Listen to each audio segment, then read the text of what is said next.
What's your name? Hi, I'm Isabella Zizi. Okay.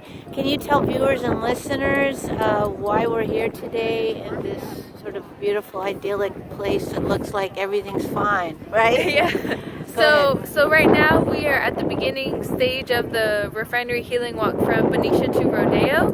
We just finished with the water ceremony, gave our protocols, and now we're getting ready to pick up all the flappy flags and start with our 10 plus mile walk heading towards Rodeo. So we're walking for clean air, clean water, and clean soil for a just transition away from the fossil fuel industry, and just raising that awareness about the fossil fuel corporations and knowing that we can depend on Mother Earth with her natural resources.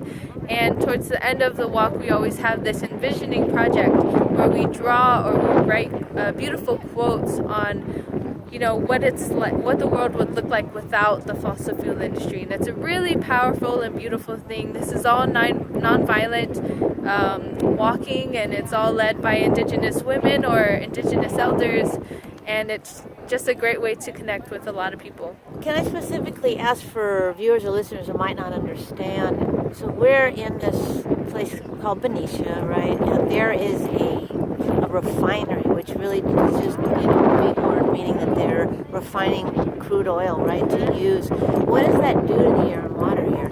So here in Benicia, this is the Valero Refinery, and so actually just recently in May, earlier in May, they had a flare because of a power outage, and so with that flare, it's built up gases and other toxins that gets let out in huge plumes of smoke and fire. And when that reaches the air, it's not just smoke. I mean, it's not just steam, is what they're told. This is toxins that are let out into the air that contaminates the air, and then that air then goes into us, the air that we breathe, that goes in our system. And then whenever that residue falls down, it falls down into the soil, and then that soon contaminates the soil.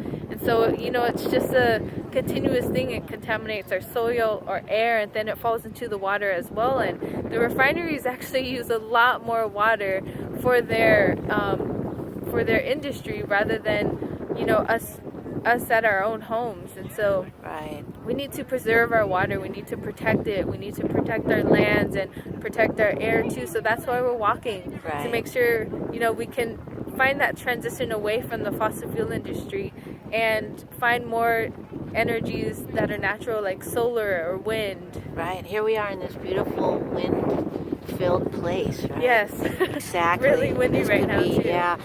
I just lastly that it's important that Indigenous women are leading this, that First Peoples are leading this, because of course, as First Peoples, you've always been taking care of Mother Earth, right? Anything else on that?